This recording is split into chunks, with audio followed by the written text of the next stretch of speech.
Hello, my name is Dr. Chris Williams, and I'm the host of Well Again online health magazine program. In this program, we look at fail-proof principles for regaining health and retaining health. You're welcome. All right.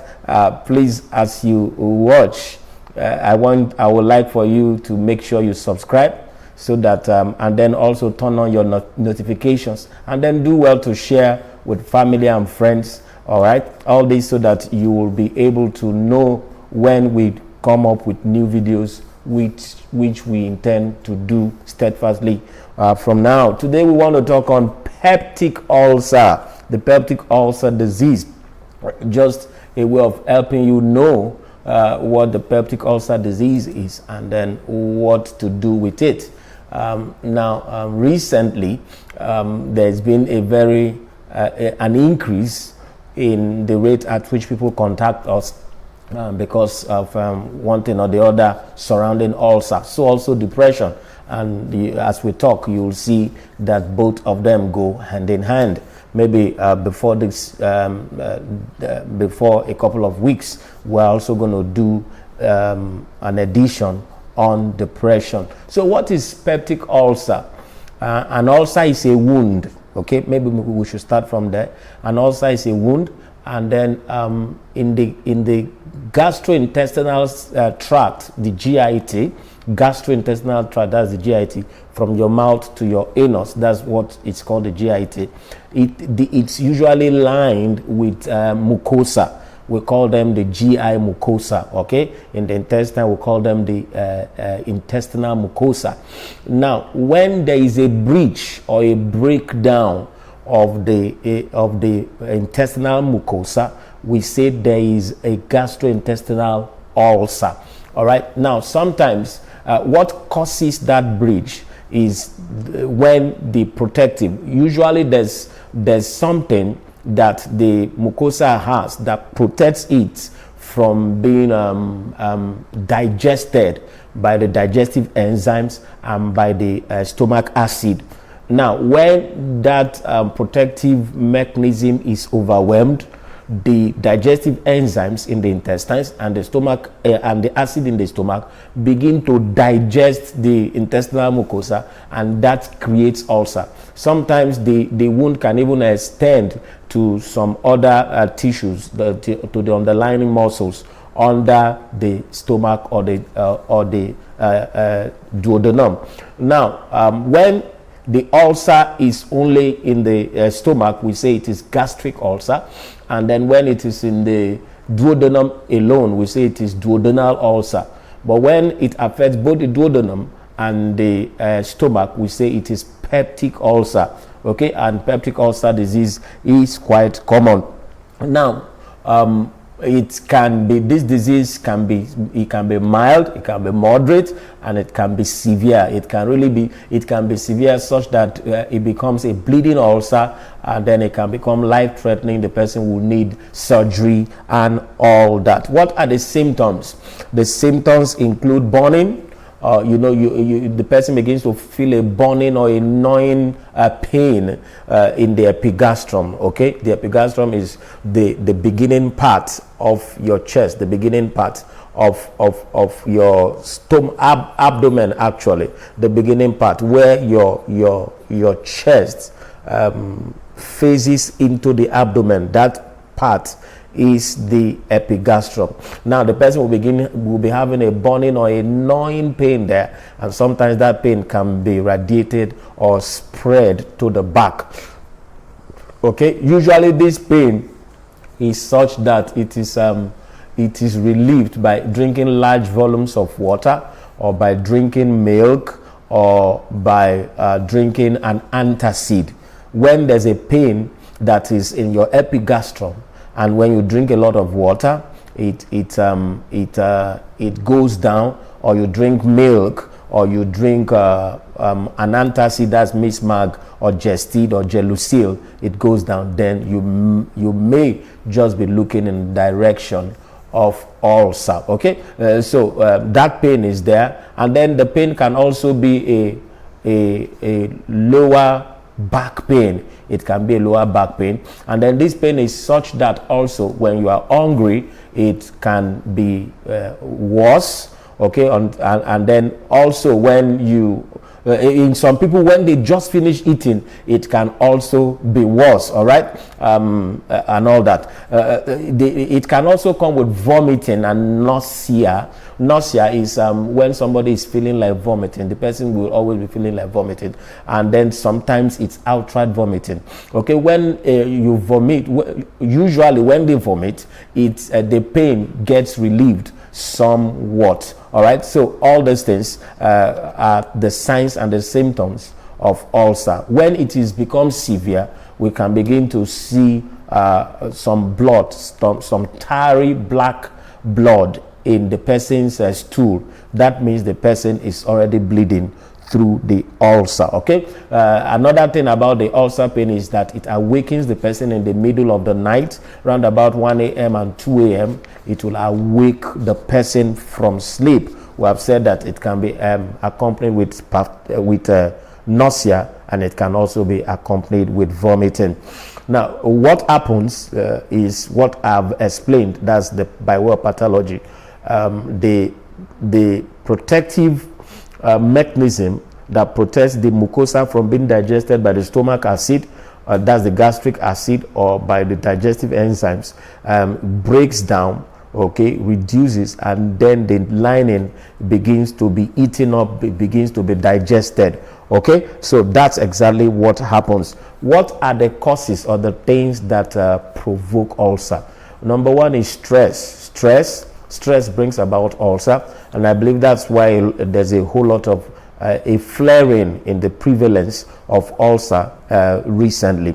All right, stress, and then it can also be depression, emotional turbulence, when somebody is not happy, and there's a reason why there's a whole lot of depression recently. Okay, people are in fear for life, people are in fear for their provisions, they are uncertain about their future and all kinds of things. You can't do this, you can't step here, you can't touch this one, you can't do that. All that is depressing the people, and it's a whole lot of stress on people's mind. Okay, so at such seasons as that, ulcer will increase. Stress, unhappiness, very important.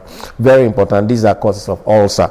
All right, also when somebody is infected with a bacteria called Helicobacter pylori, H. pylori. You may have heard your doctor diagnose H. pylori from time to time. H. pylori is a bacteria it can cause the intestinal mucosa to also be eroded. It can add salt to injury, literally. It can complicate ulcer, and usually when H. pylori is there is a way that the person the ulcer refuses to go, and the ulcer becomes resistant.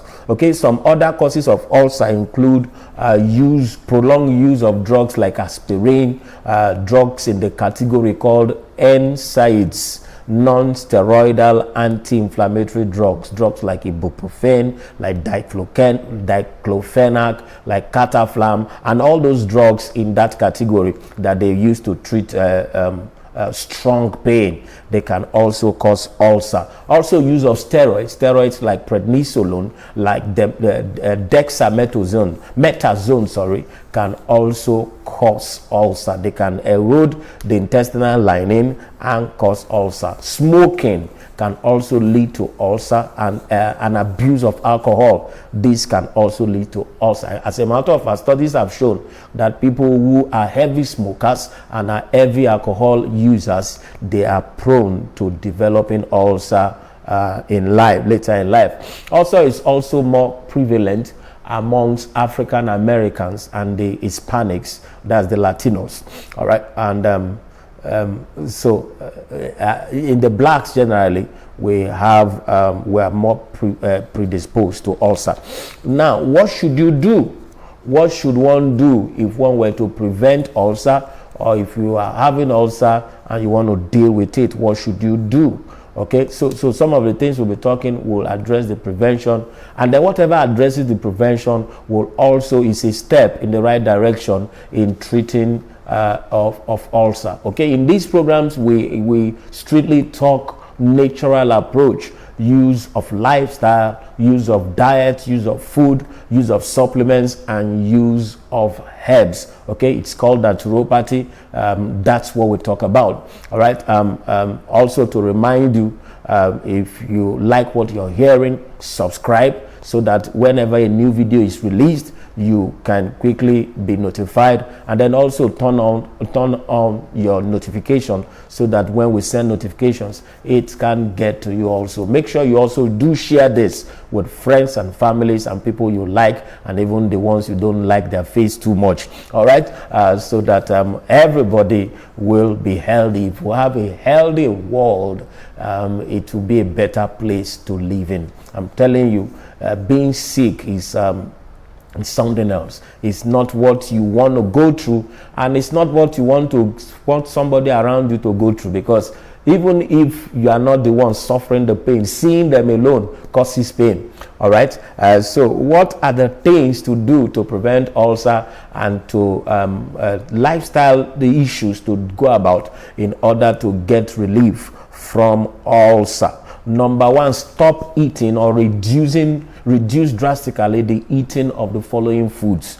Number one, animal proteins, eggs, milk, beef, chicken, turkey. All these foods are animal proteins generally, but particularly animal proteins. Animal proteins are animals have a very high concentration of protein, and it takes acid for the body to be able to digest protein. So when you eat a lot of animal proteins, your body will need to produce a whole lot of acids, and then that's when you have excessive acid flowing around in the stomach, and then it can cause ulcer, it can cause gastroesophageal reflux disease, the disease that is called GERD. All right, so eating a lot of protein, a lot of animal proteins can lead to that. My suggestion would be reduce it. I tell people, have nothing to do with eating things like eggs, like milk, have nothing to do with it, or have very little to do with it. Okay, but particularly if you are dealing with ulcer, or maybe you are dealing with recalcitrant ulcer that has refused to go, you have taken all the antacids in the world, you have taken all the ulcer drugs in the world, and it's not going.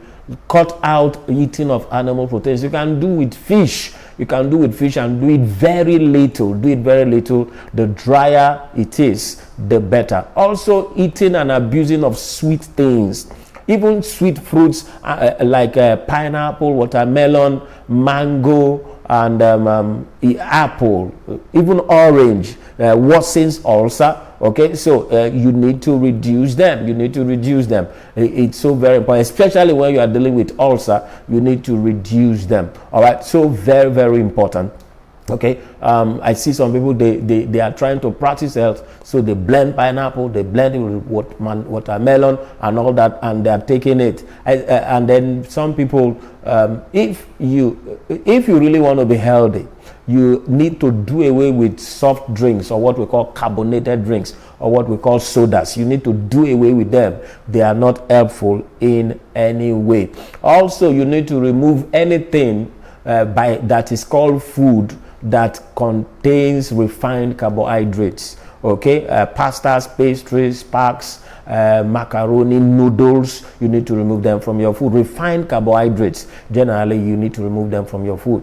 I say this was said, if somebody has tampered with it between the farm and your table, remove it from your food. If somebody has tampered with it between the farm and your table, remove it from your food. All right, and then even if you do it very little and do it very minimal. Okay, rather go for grains like millet, like guinea corn, like maize, and then meal them by yourself. Okay, remove wheat, very important. Wheat and flour foods, anything made from flour, remove it. Flour is one of the worst foods that mankind created for himself. Flour is one of the worst foods that we have created for ourselves. All right, so that's very, very important. Very important. All right, so what else should you remove from your food? Any foods that have been preserved by flavorings, like by colorings or by sweeteners and all that, you need to remove them from your food. And this is why use of things like chemical seasonings, I would not like to call the names of the different brands, it worsens sickness generally. Okay, and ulcer is not an exception. Okay, go for natural spices, oregano, parsley, cinnamon, turmeric, ginger, garlic. Okay, go for natural spices. Okay, and then even if you must use chemical seasonings, use very little, maybe 1/4 of a cube, or of a small cube, or even half of a small cube for a pot that the whole family will eat. Chemical seasonings are not good at all. All right, so what other things? Coffee, you need to remove coffee from your food, and stimulants, you need to remove them from your food. All right, those are the things you need to remove from your food if you are dealing with ulcer. All right, so I will just go through some things. What should you do? What should you do if you are having an attack? Drink plenty of water. To gulp a lot of water, the pain will go down temporarily. Don't drink milk. Some people found that when they drink milk reduces ulcer pain, but on the long run it worsens the ulcer, because milk contains calcium and protein, and your body would have to secrete more acid in order to digest the calcium and the protein. All right, so drink plenty of dark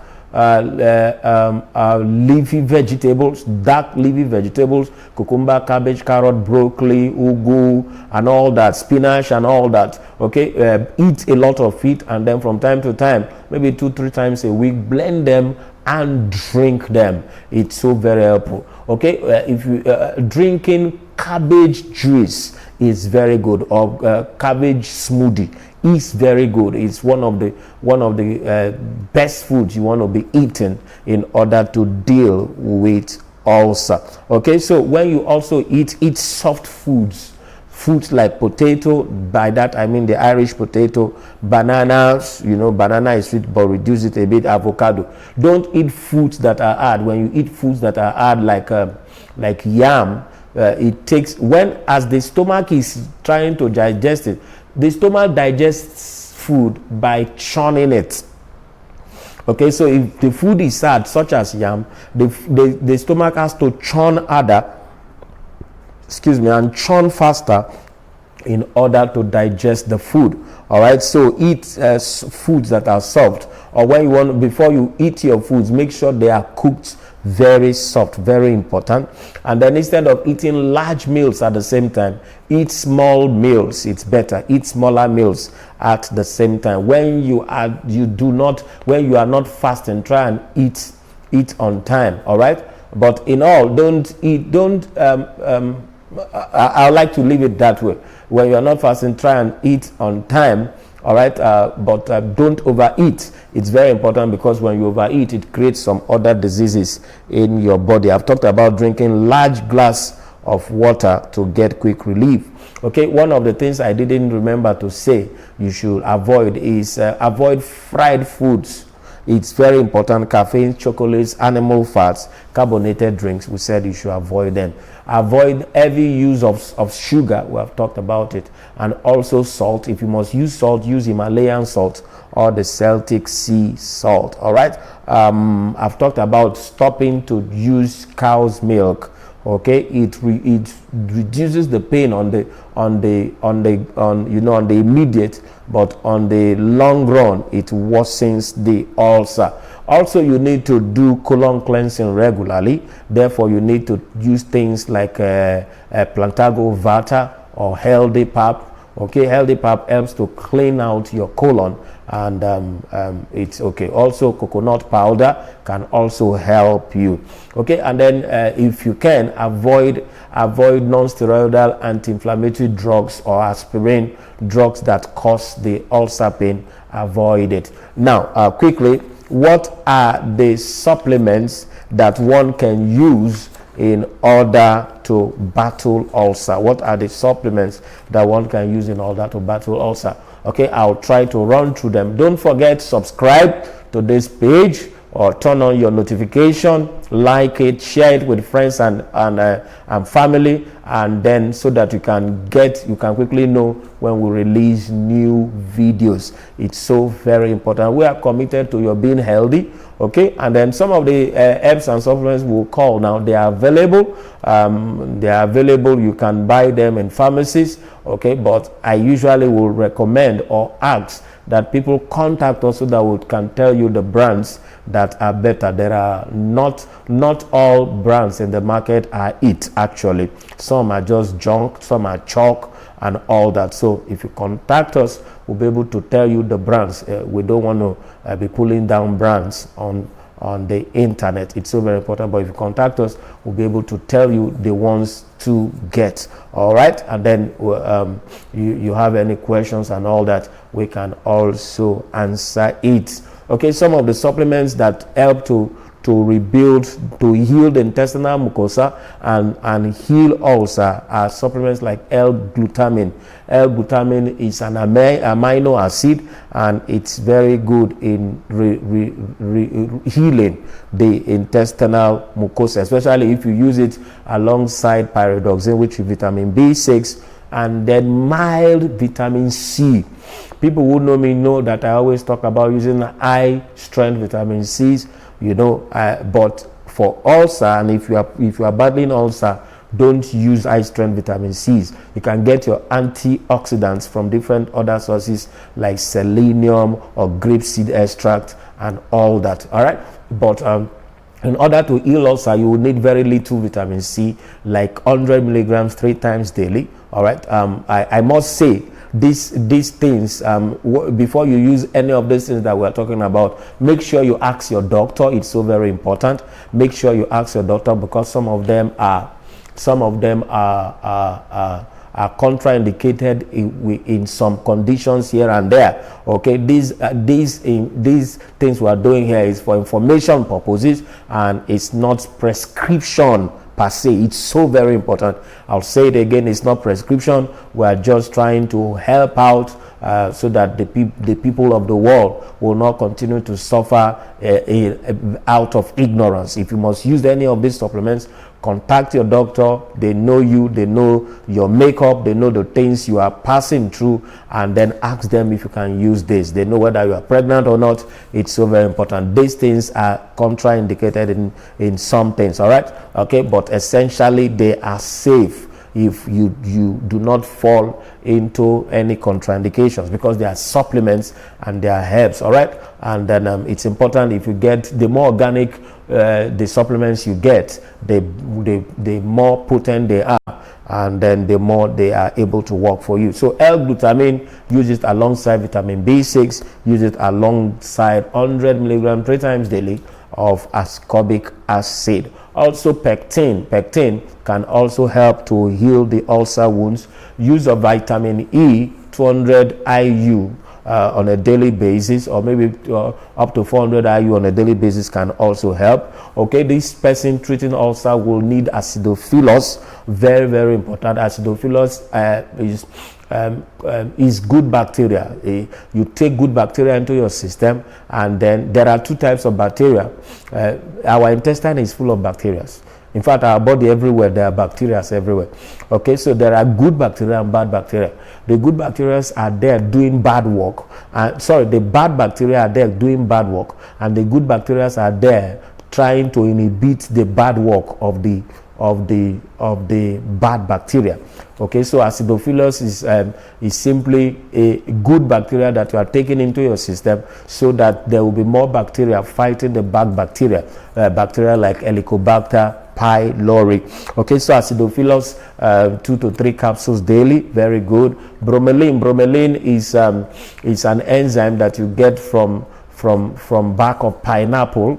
But I told you not to take sweet things, so don't go taking pineapple. Rather, take this enzyme that has been extracted, and it's very good anti-inflammatory. It's also a very good healing agent, and it's also it's also good for pain. You also need essential fatty acids like omega-3.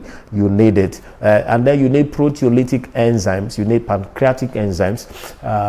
This will help your intestine be able to handle food better and digest food better. Okay, I said earlier that something went wrong. That's why all of a sudden the digestive enzymes are now beginning to digest the intestinal mucosa. Ordinarily, the intestinal mucosa should be able to withstand the digestive actions of the digestive enzymes. Okay, so some of the things that went wrong is that you have lost the things that can help protect those enzymes. We call them proteolytic enzymes. You need them. Also, SAM-E, adenosylmethionine, SAM-E, you also need it. It's very good in the battle against ulcer, peptic ulcer. Vitamin A is very good, and then also vitamin K, taking about 100 microgram of it daily. It's also very good. Zinc is also very good. Zinc is wonderful. Zinc is very wonderful. Lately, we have seen a whole lot of things about zinc. Zinc is very versatile in how it helps the body, helps in depression, helps to battle depression, helps to battle diabetes, and then we have seen also that it also helps in increasing your immunity, so that such infective conditions like we have COVID flying around now will not be able to do it. So some herbs that you need to be on.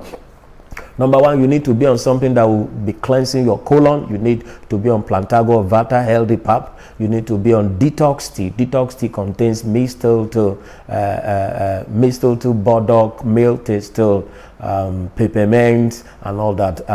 It's a brand that I've come to work with and trust all these many years. You just take it cleans you out your intestine. The more you decongest your intestine, the more healthy your intestines will be. Also, two or three other herbs that are very useful in the battle against ulcer are licorice. Licorice is very good. Cat's claw is also very good, and then comfrey is very good. Now, some other herbs you can use. These also chamomile is good for intestinal health, chamomile, but also chamomile is a relaxing agent, and it's also good for calming you down.